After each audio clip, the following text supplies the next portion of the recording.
talk about the organizational chart.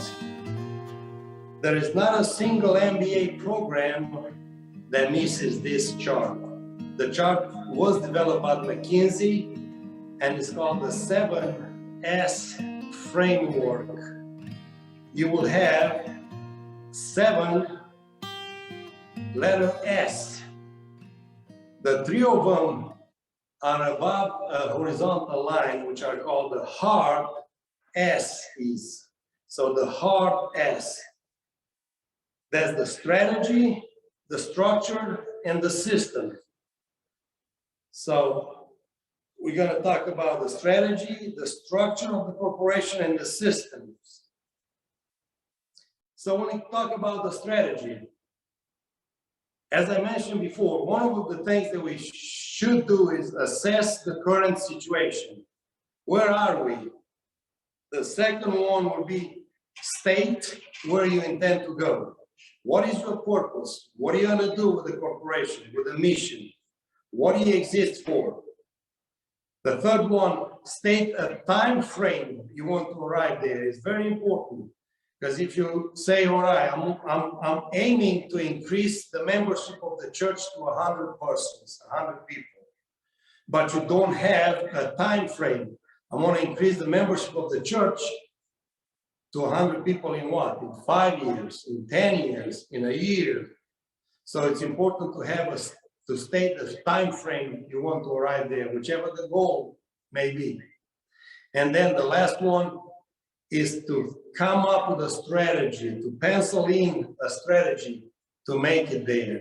So all those are part of the strategies. Now, there are some challenges when we come to creating the strategy.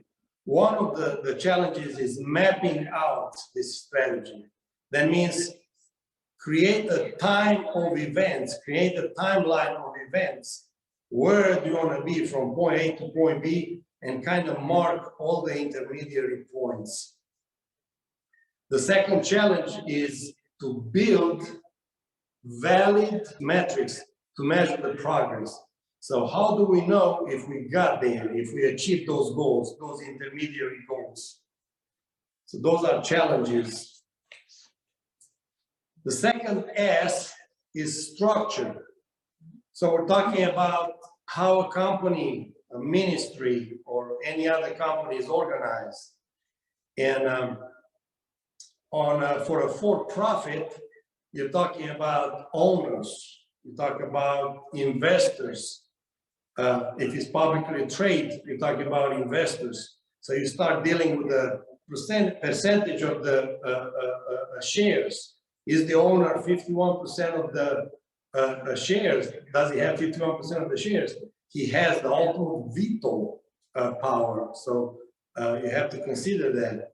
However, in a not-for-profit, we don't have that problem. We don't have the problem of the ownership, but we do have, and we have to keep track of the hierarchy of the officers in the church, in the ministry. There is a certain hierarchy, and it's biblical. Many times we look at each other, and this is one of the problems for which the ministries do not succeed, is looking at everybody on the same level, and this is simply not true. It's not true. Paul says, "Follow my footsteps, because I follow Jesus' footsteps." So, călcați pe urmele mele, pentru că și eu calc pe Hristos. Another passage that I mentioned, it was Peter. Says Peter is the head of the church, or is the rock upon which God will build his church. God will build on a human being. So see how important we are as part of the whole process. So hierarchy is a biblical concept, and we shall not be ignored. Roles and responsibilities. So we have different roles, and this is best achieved by function. So the pastor might be the ultimate authority when it comes to spiritual matters. But when it comes, for example, to IT, the pastor, or to accounting, or to marketing, the pastor might not have the expertise. So you have to go by the function and reestablish responsibility and roles and decision-making authority based on the function. So when it comes to accounting, you have to listen to accountants. When it comes to admin, we got to listen to the builders, to the administrator of the building. You know? Or when it comes to media, you got to listen to the IT and to the marketing folks. The third hard S, it's the systems, formal and informal processes that link your day-to-day activity. So how do you share your knowledge? Are you keeping the knowledge for yourself, or you share the knowledge for others to benefit the entire congregation? David Norton, the inventor and the owner of the Norton antivirus system, wrote in an article which was published by Harvard Business Review, one of very prestigious university, business university.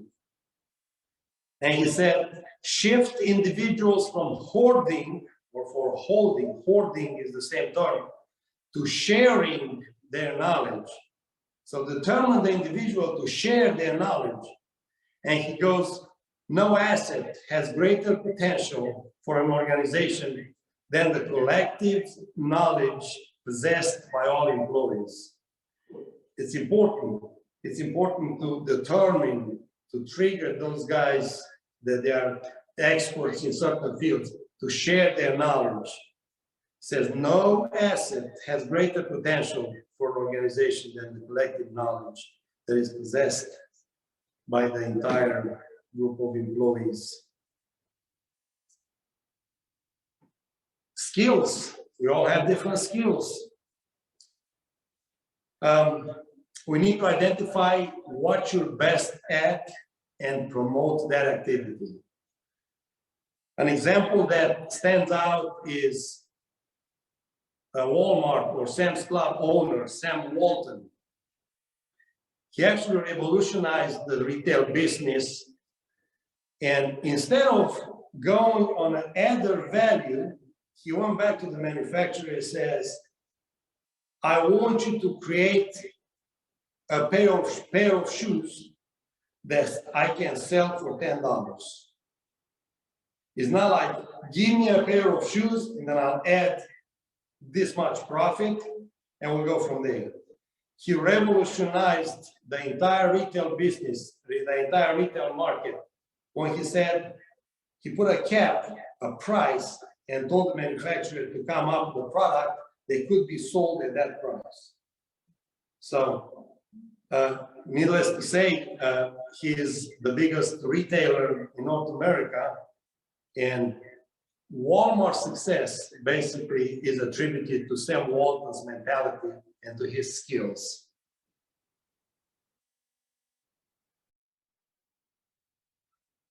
So I mentioned we have to identify in church, we have to identify what can we do better than anyone else and promote that activity, work with that activity. That is your gift that God put in you.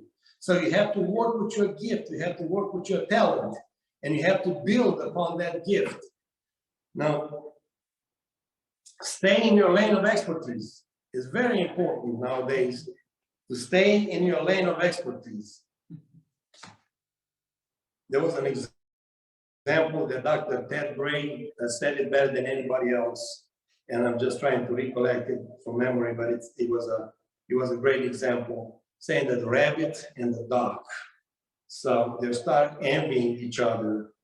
The rabbit wanted to become a good swimmer, so he starts swimming, and the duck wanted to become a good runner, so he started running. Although we all know the ducks swim better than rabbits because they could go underwater. They are equipped with webbed feet, so they already have a functional advantage over the rabbit. But the rabbit and the duck got in this context. So the duck promised to himself, He's going to become a good runner on dry land. And he started exercising. He was getting good. He was getting better. He was getting better. And the other way around, the rabbit started swimming. And he was improving and improving and improving. However, the end result was the following. The duck hurt his feet running on dry land. And he couldn't swim no more. And the rabbit, the other way around, he was using the front legs, so he kind of didn't develop or didn't improve or didn't maintain the rear legs, which helped him hopping. So the end result was the rabbit went down in his performance in running, and the duck went down in his performance in swimming. So it's exactly the same thing that it happens at the congregational level. So many times we see pastors that want to become singers. And for a while they are doing good. But if God gave them the gift of preaching, if the gift of teaching, the gift of pastoringship, so to speak, there is no reason to give up of that God-given gift and talent, but to stay in your lane and develop that gift.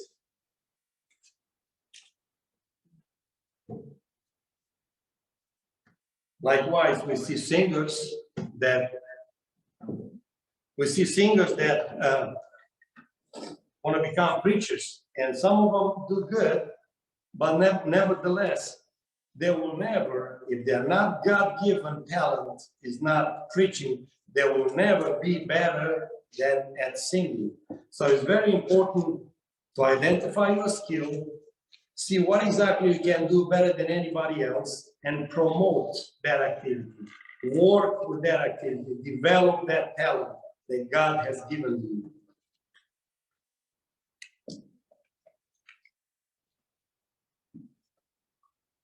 The next topic is staff. And when it comes about staff, we have to consider how they are recruited. After we recruit the staff, how we socialize the staff, how well do they feel amongst the other folks.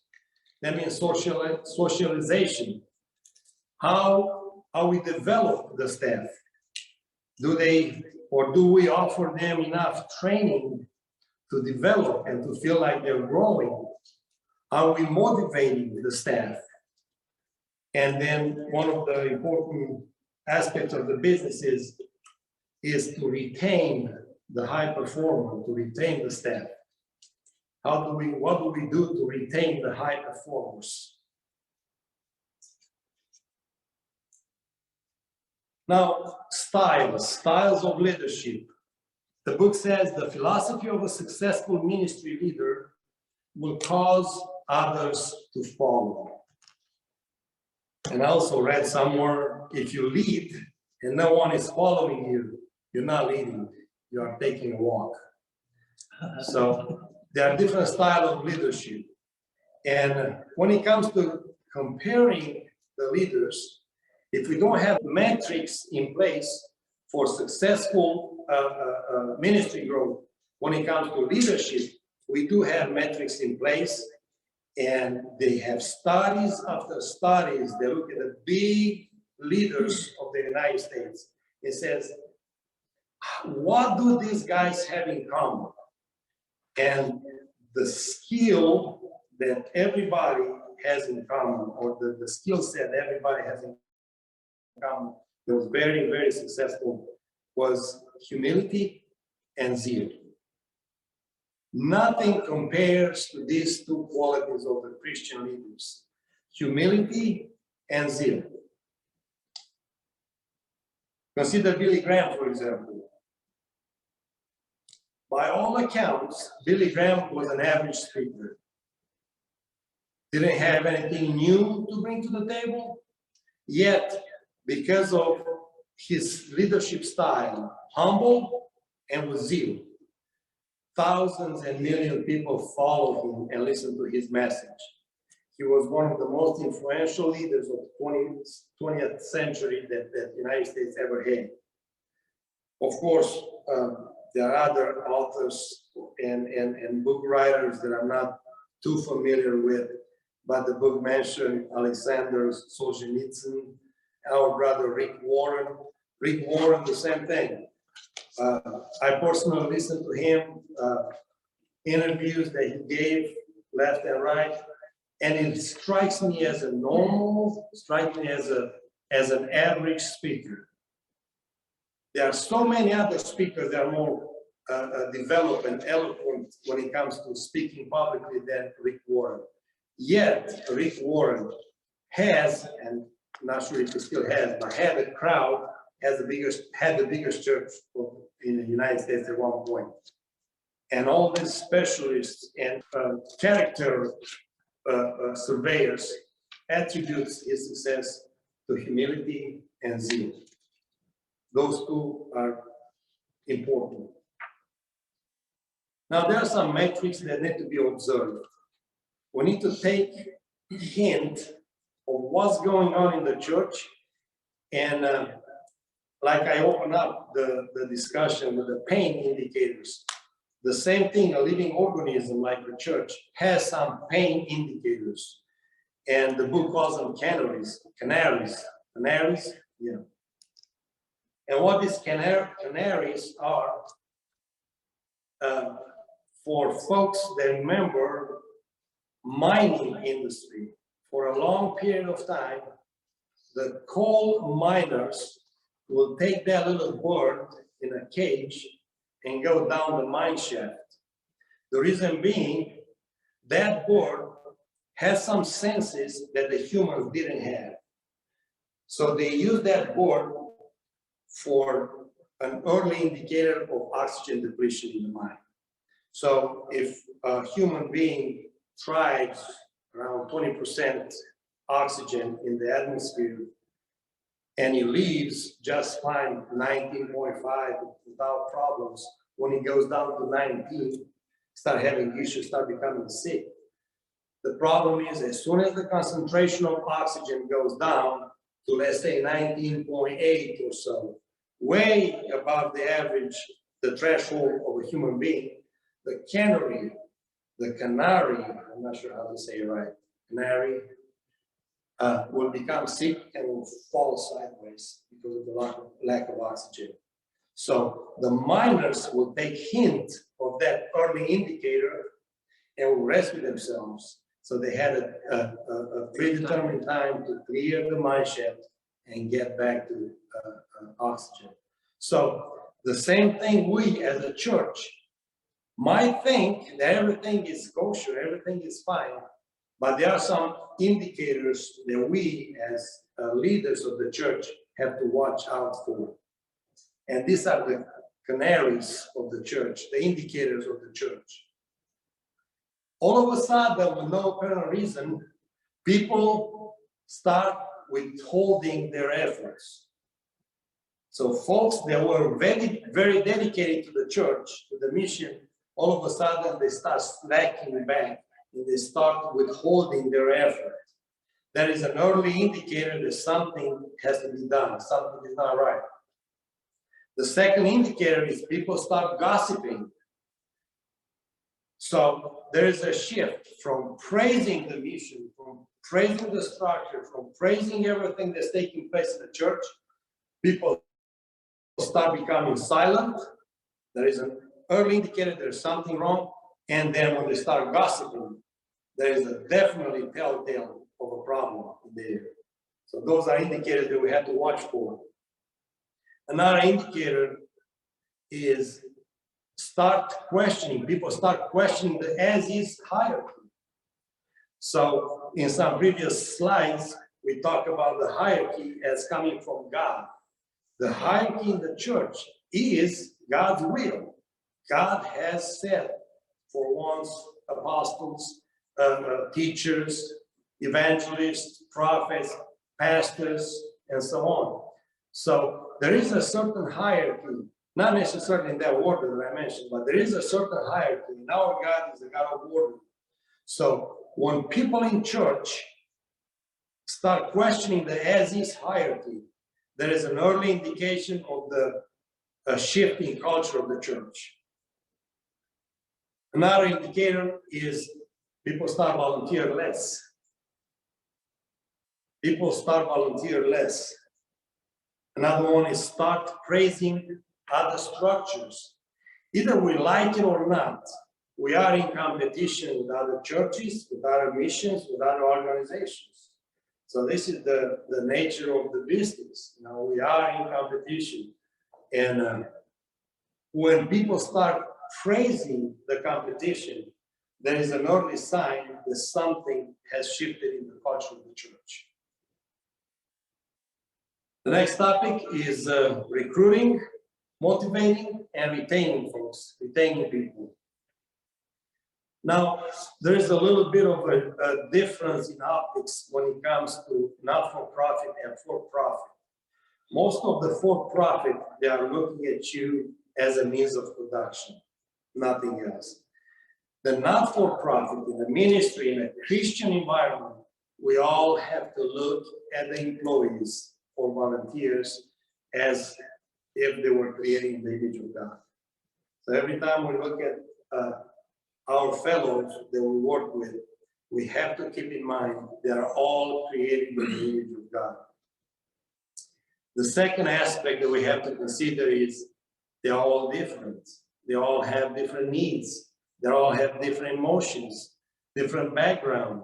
We all have to take in consideration when we're recruiting, motivating, and retaining folks. And the third one is we all have different skill sets. We went into details about the staying in your lane type of business. Do what God has entrusted you to do. Do what God, the talent that God gave you, work with that talent. Produce tenfold, doublefold with that talent. So when it comes to creating a culture of the not-for-profit, there are 4 steps that the book suggests. Number 1 is to identify and to invest in your most strategic position. To identify what your most strategic position is and to invest in that position.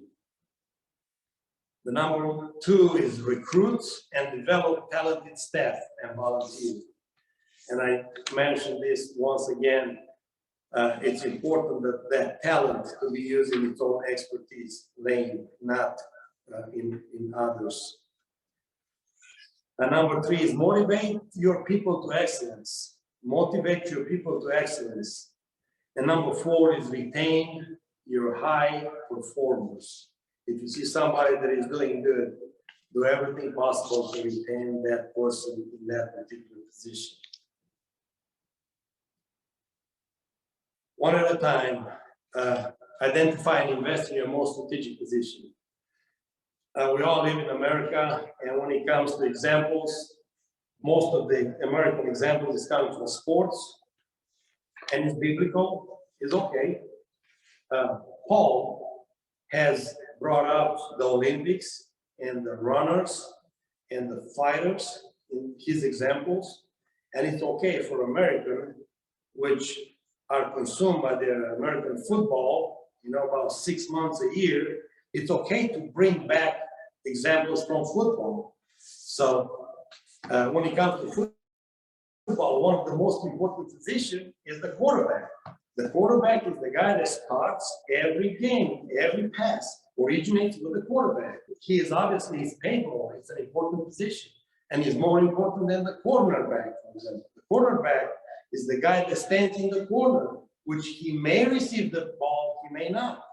It's possible that in an entire game, the quarterback will never pass the ball to the cornerback, but he's there. He's there because it attracts valuable defense resources for the other team. So he has to be there. He's less important, he's less visible. The quarterback and the wide receiver are the most important positions. The same thing happens in the church. They are positioned in the church. They are more essential or more important than other positions. And it's up to the church leadership to identify those positions and call them as such. There's a fallacy. Paying them below the market is a sign of good stewardship. So we think that finding a high performer and keeping him or paying him below the market price. Let's say we are a church that are very big into online services. So we hire an IT specialist to help us with that. But because he's working for a not-for-profit, obviously we cannot afford to pay an IT guy as much as a for-profit corporation. That is a fallacy in thinking. That is not good. You got to pay them market value. It's not a sign of good stewardship if you pay them below the market. Recruit and develop talented staff and volunteer. There was a study run by Brookings Institute, and a certain Paul Light showed that hiring high-performing people is the most important aspect of a mission. Now, when it comes to this is big. This is big. So when it comes to managing a corporation, managing a mission, managing a church, having a high performer people or person is the most important aspect of a mission. From an organizational point of view, that is the most important aspect of the mission. They say without talented people, it is hard to imagine how even the most successful crafted mission can succeed. So we might have a very good, very well taken care of a mission statement, but without talented people, it's hard to imagine how can we succeed. Without results, the high performers will not remain engaged. So without results, we need to produce results in order for the high performers to stick around. Now we're talking about employees, but most of our missions are smaller missions that are run by volunteers. And volunteerism is the backbone of the ministry. No ministry can survive without volunteer work, and that's a given. That is a fact. Sometimes we look at volunteer as a helper. The volunteer does not equal a helper. It's not the helper. It's a vital part of the team. Volunteers are knowledgeable workers in the job where they earn a living. So imagine that a volunteer in IT volunteers for the church, but in reality, he's a high-paid individual with an IT company. So we look at it when it comes to the church, just a volunteer. No way. He is a specialist. He already made a name outside world, in the secular world. So we need to treat him as with a proper respect and acknowledge his values and his skill set. The book says if the ministry wants to attract volunteers, their competence needs to be put at work and valued.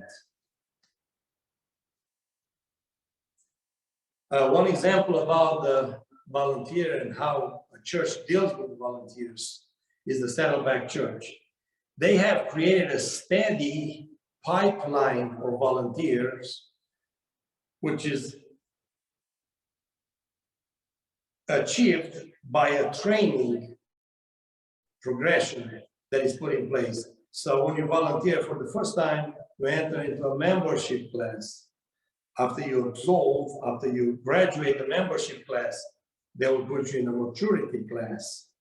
And then after you go in a maturity class and graduate the maturity class, they put you in a ministry class. In a ministry class. So a membership class, a maturity class, and a ministry class. And it's very important.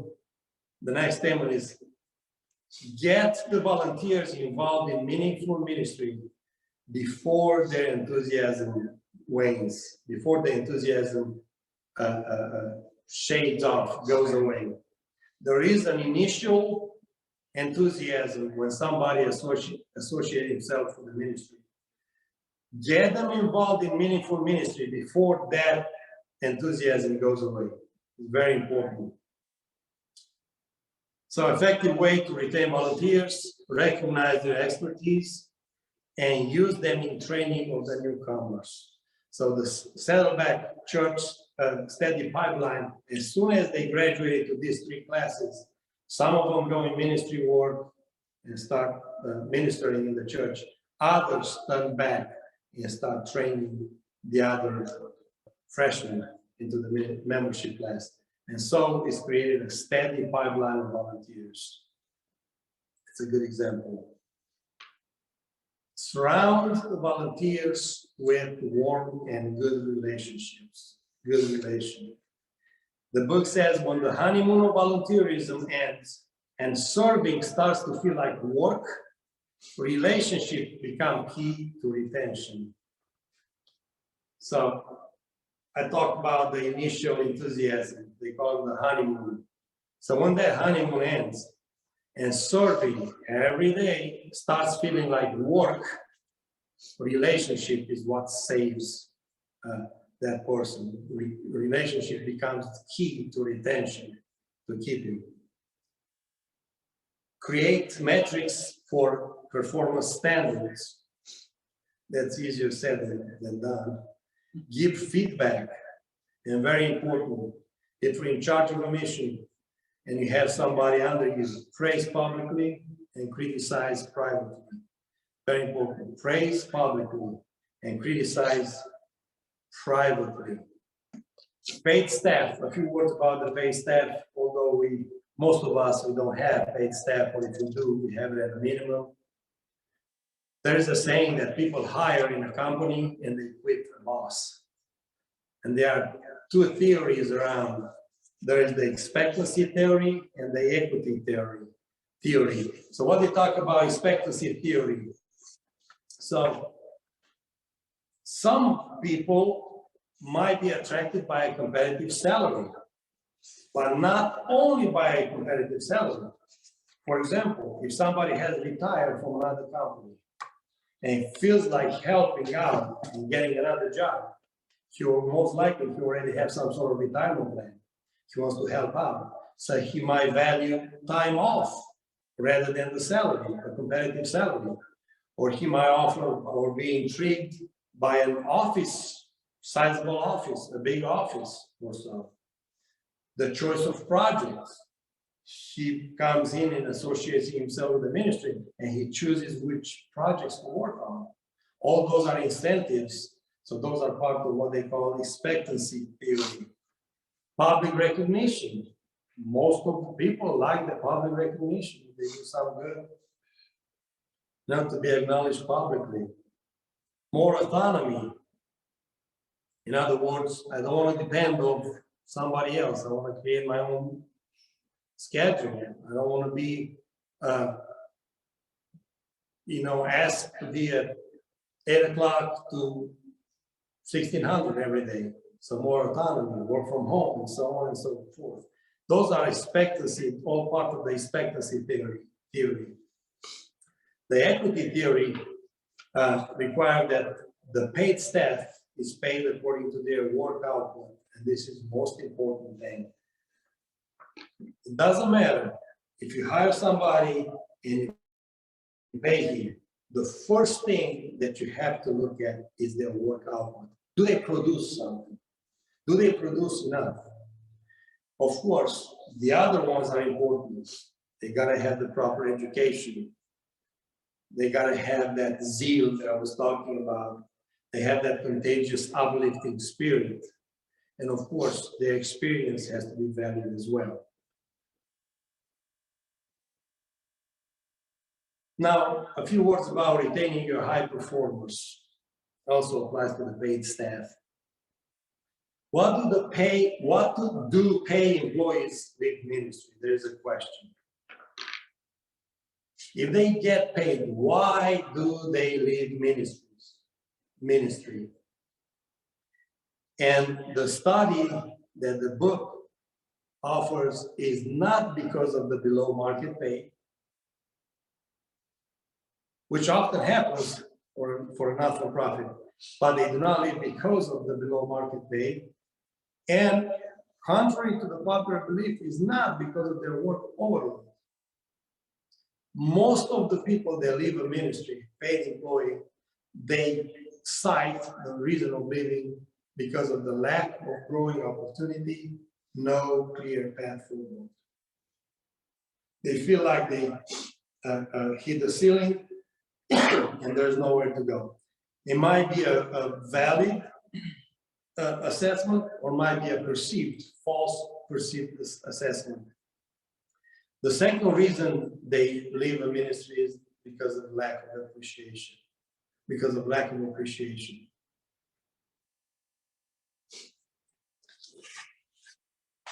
Now, a few words about the decision making in a church or a not-for-profit.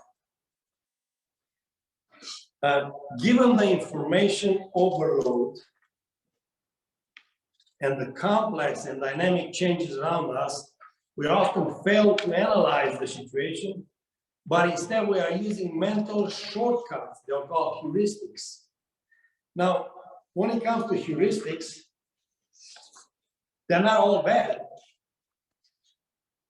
They're not all bad. The mental shortcuts, I'll tell you because we have a math professor over here. The heuristics come in very handy when it comes to solving math equations, math problems. Very handy, right? So, for example, if somebody gives you a triangle with two sides, 3 and 4, you already know what the hypotenuse is because 3 squared plus 4 squared equals 5 squared. That is one of the first things that you learn, right? So you don't even have to think about it. You know, you just have to, given the problem, you have to use that mental shortcut, which comes in handy. The heuristics comes in handy when it comes to solving math problems. And in some other instances as well. But when it comes to creating or solving a problem in a ministry, the heuristics are your number one enemy. Because you're listening to the problem, and as soon as the problem finishes being stated, you already have a solution. Why? Because the information overload. First of all, you don't analyze the problem and dissect it and pass it all the logistic or the logical filters and all the reasoning. You already have a solution. When it comes to a person that had a shady past, you already have a solution. You know, so on and many other examples. Now the heuristics do a few things, but one of the 3 stated in the book says they create blind spots. So as soon as the problem is presented and is stated, you already have a decision made, so you're in the blind spot. You're not even analyzing the situation. Truncate reality. You don't know what the reality is unless you listen and unless you pass through all the logical filters and so on. And if this knee-jerk reaction is a repetitive action, it could eventually devastate the ministry. Could devastate the ministry. Okay, so errors in framing the problem. Using metaphors. Aristotle said the greatest thing by far is to be a master of metaphors. Now, they are good metaphors. Good example, Jesus used the mustard seeds, narrow gates, vines, bread of life, Lamb of God. All those are great metaphors and used for good, for a good purpose.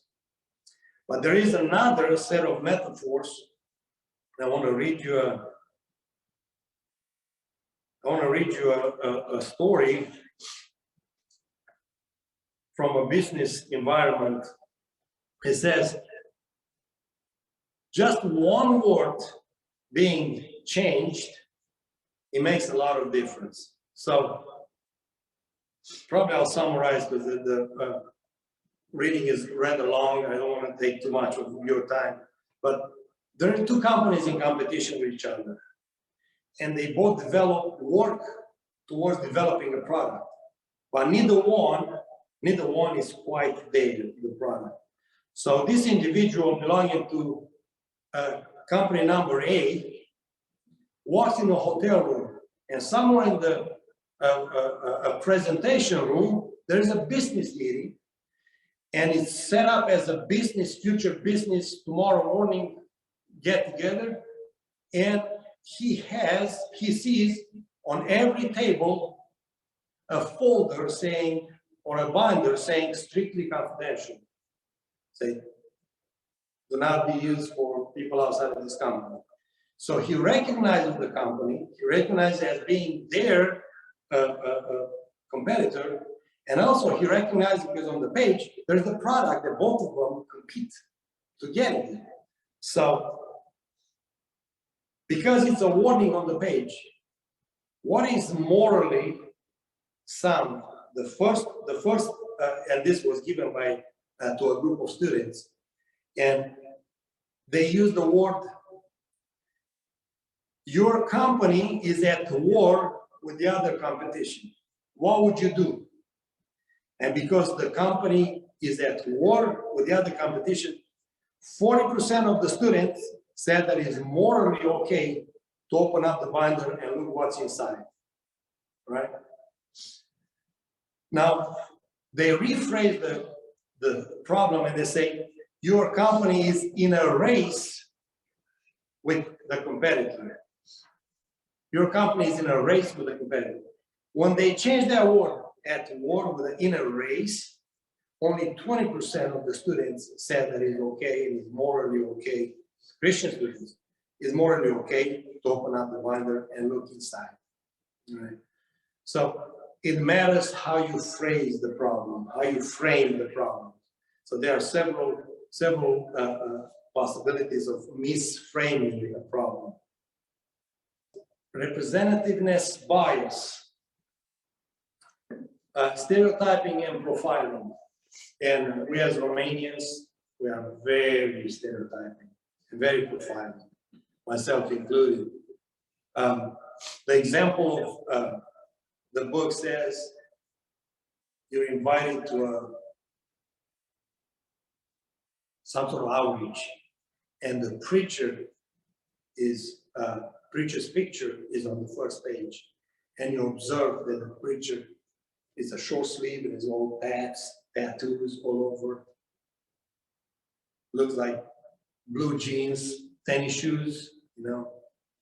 Your mind or your stereotyping right away could be, what can I learn from this guy? Why is he in the business of preaching the gospel? So the same thing applies to the salesperson, cold sales. When it comes to selling a product, they always try to push well-spoken people, nicely dressed, freshly shaved, because there is a profile and you already associate that product with the person. All right, so anchoring, giving a disproportionate amount of weight to our initial impression or to our previously made decision. This is also an important factor when we make decisions for a corporation, for a not-for-profit. Anchoring. We already know certain things, so we don't even go through the process of finding out, is there any other way? Or we're just going to stick with what we know. The weight to our initial impression, we give a disproportionate amount of weight to our initial impression. Example of anchoring, what would be our membership number this year? We already know we haven't grown in the last 10 years, so I guess we are status quo. So we are anchoring to an old number. What would be our contribution amount this year? Will our donation increase, decrease? If we are prisoners of anchoring mindset, we say, no, we're just going to stay the same as previous years. How many students will enroll MPC this year, Brother David? More than last year? Yep. Amen. Amen. So we get rid of the anchoring. Brother David agrees with us. Mental accounting and illusory correlations. Those are very important topics. Researchers have found out that people code their money mentally. There are certain examples. Say one group of people is told that the movie ticket was lost in the system and they have to purchase another ticket. And the other group of people say, hey, the ticket is still good, but cannot be scanned with a technical error. So you have to buy another ticket. So it's basically the same thing. But the first group, you will turn around mad and say, you know what, I'm not buying another ticket, and they go away. The second group, statistically, they will get and buy another ticket. It's an illusory correlation. So it happens when it comes to the tokens instead of real money and the state fair and some other rights. You know, it's an illusory correlation. They actually not spending money, you're spending tokens. But those tokens cost you a whole lot more money to begin with when you're ready to go over that. Retail stores offer credit. Apply for a credit card for a $100 fee and enjoy the savings. The statistics show that actually you're not enjoying the savings. In reality, you're losing money every time they offer you that. Timeshare rentals, illusory compensation. Is it estimated that a timeshare cancellation will save you between $15,000 and $20,000 during the entire life of the buyer?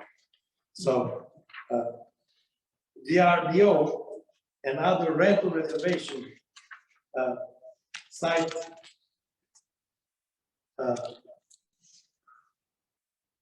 other reservation sites base their business model on illusory correlation, and it's built in their terms and conditions. A gift card instead of real money. There is the biggest scam in the United States and in the world. They say buy gift card instead of real money. Do you know that Americans have left over $3 billion in unused gift cards in the last 10 years? There are $3 billion that never been claimed. Well, guess what? Visa, MasterCard, anybody else, they got their money because you have to pay cash for that gift card. But then that gift card creates a illusory compensation in your mind and you probably never get to use it. Or anyway, $3 billion, that's a lot of money. That's pure profits for the corporations. All right. Executive decision-making, hindsight bias, and we are all guilty of this. After the event passes, we look back in the review mirror and say, oh yeah, I knew it all along. I knew that Trump was going to lose, you know. But not before the elections, you know, after the elections, we knew it. But before the election, we did it. So, hence, hindsight bias is the tendency to minimize past events, seeing them much more simple, predictable, comprehensible. And this includes sports, games, political election, past prophecies are very important. For us, they use prophecy in the management chain. Value the prophecies, but follow up with accuracy and fulfillment of any prophecy. Sunk cost, I don't think we have it there. Yes, we do have it. Sunk cost is continuing to invest money in a project because the momentum, the initial momentum was good. But since market conditions have changed, it might make more financial reason or sense to stop the investment. And the book shows $100,000 investment on an internet project. After you make $25,000 contribution toward that project, you reassess you count your ducks again, and you realize that project goes nowhere because the technology has advanced so much that what you're about to buy is no longer valid in the market, or the political environment where you're doing your investment has changed.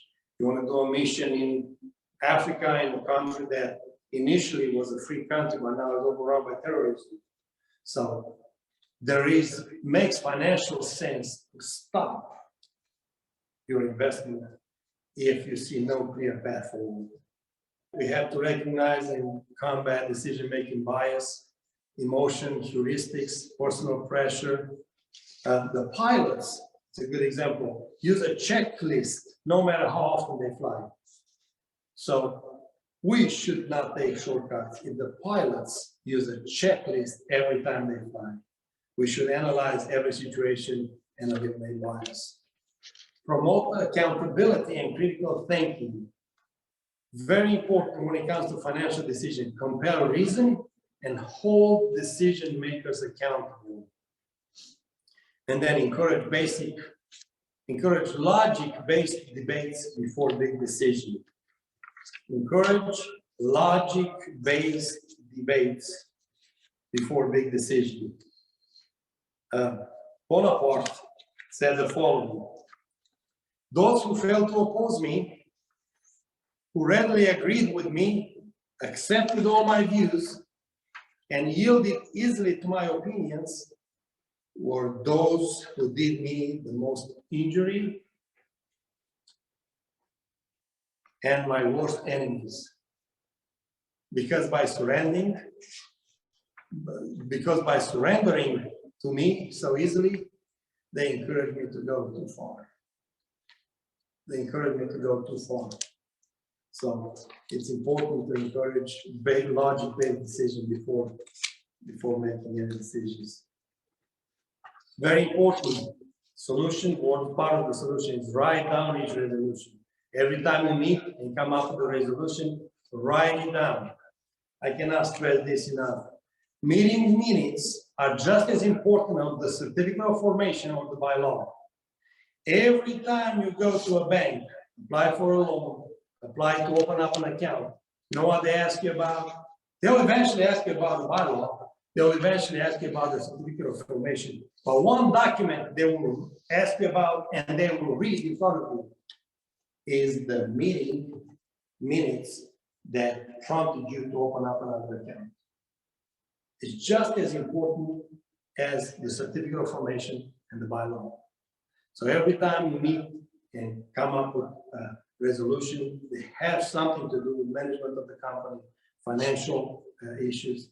Write down each resolution in the meeting minutes. Marketing. Very few words about marketing. Marketing itself has a bad name. And I tell you what, because of the cold sales, because of the market incentives that sometimes are not honest, and marketing in general is associated with pushing a product which otherwise will not sell without proper marketing. Do you know that the car commercials are actually inversely proportional with the sales? So the most advertised cars on TV are not the best sold cars on the market, but it's really the other way around.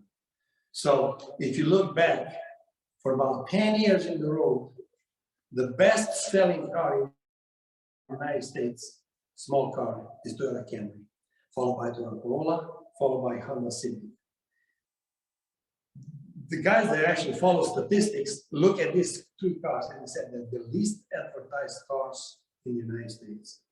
The most advertised cars in the United States are Dodges, are Fords, Chevys, and so on. But Toyota and Honda are the least advertised cars in the United States. So, and they are best sold. I take them back 7 years in a row, not 10 years in a row. I misspoke. Pharmaceutical companies, you cannot scroll the channels. Every commercial, there is some sort of drug they are pushing. And that's because otherwise it will not sell. Otherwise it will not sell. They always start the commercial with a meme. Have you ever feel this way? Have you ever hurt here and there? And then here's the magical solution. And it's funny because sometimes in the same segment of commercial, here comes a law firm which advertising to sue the pharmaceutical companies for wrongdoing about 10 years ago, 5 years ago, for the medicine that was good 10 years ago, and you can't live without it. So Pfizer and other companies are part of the ongoing lawsuits. You may be entitled to compensation if you use this. Now, I'm not saying that all marketing is bad. In our environment, there could be marketing used for noble purposes. And one example is the Samaritan Purse. The Samaritan Purse is the biggest Christian not-for-profit corporation in the United States which runs about $750 million a year.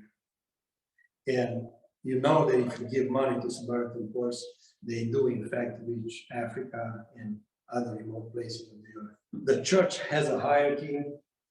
The church has a core, and then it's surrounded by a group of committed folks, and then the entire congregation. And God has put us in a crowd of people, and then that crowd of people, it's in a larger circle, which is our community. Albert Einstein said, when you have a problem, you cannot solve a problem at the same level that it was created. You have to raise it above at the next level. So when you have a problem with society, most likely society cannot solve the problem. If you have a problem at the congregation level, you have to go back to the core folks, to the listening. Congregational level, you got to go back to the community. Innovation. The famous Darwin was pretty much dead wrong when it comes to creation and his quest to deny the creation. However, Darwin was not a stupid guy. He was right in something, and that something is the survival theory. You know what the survival theory said? His theory affirmed that not the strongest or the smartest survive, but the most adaptable. The species that know how to adapt to the environment, that species will survive. Not the strongest, not the smartest, but the most adaptable. So ministry that adapts themselves to the new market condition survive. Innovation. Ministry, we are in the competition with the outside activities.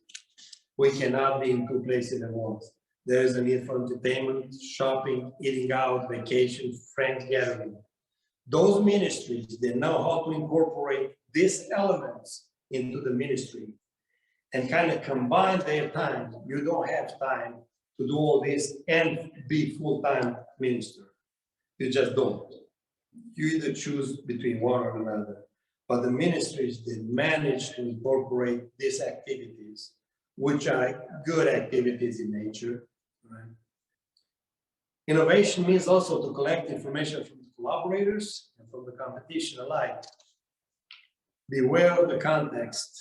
Look out for changes and shifts in the culture. Generate alternatives, enter new markets, simulate or stimulate growth by applying for government grants. Little do we know, there are some occasional government grants that a corporation in good standing, a not-for-profit corporation is entitled to, they could apply for. So that's one way to stay innovative. So apply for government grants. Augment what you have. If you have a good kindergarten, build on that. If you have a good training facility, build on that. And also build alliances. This is part of the innovation. Build alliances. Don't be by yourself in the ministry. Reach out for other like-minded folks and build alliances. But let's say we have to introduce drums for the worship service. Out of 100 people, and this is an average, out of 100 people, about 3 persons are the initiators of the project. And then about 13% are the early adopters. No question asked. Drums are good, we put drums in the church, right? Then we have an early majority, which is about 30%, 34%. That early majority is the majority that will eventually accept the change, but they need additional explanation. They need work to work with. And then you have the late majority. These guys have to be convinced there's no malicious intent behind introducing drums in the church. And they will eventually accept it, but after the hump, after the drums are already in the church, already played, they say, okay, I think we're okay with the drums, finally. You know? And there will always be about 16%, the graphics say, 60% of the laggards, which may never agree with introducing the drums in the church. And this is one example. There are many other examples. Right. Let's recap this. Write an operational mission statement. Make sure it's short, make sure it's sweet, make sure you have a lot of input for like-minded folks. Build a strategy map, create a balanced scorecard, and the last one is implement the plan. Now, out of all this, which one do you think is the stumbling block? Which one creates more problem? I kind of give it away. Is the plan implementation. We have no problem coming out with operation mission statement. Those are words on a piece of paper. Right? We have no problem creating a strategy map. They're just words, okay? Create a measure, a metrics for measuring our progress, a balanced scorecard. We can do that, right? But when it comes to implementing the plan, that's where we have most the issues. They say the implementation, unsuccessful CEOs are unsuccessful not because of the mission statement, not because of the lack of resources, not because of the lack of knowledge.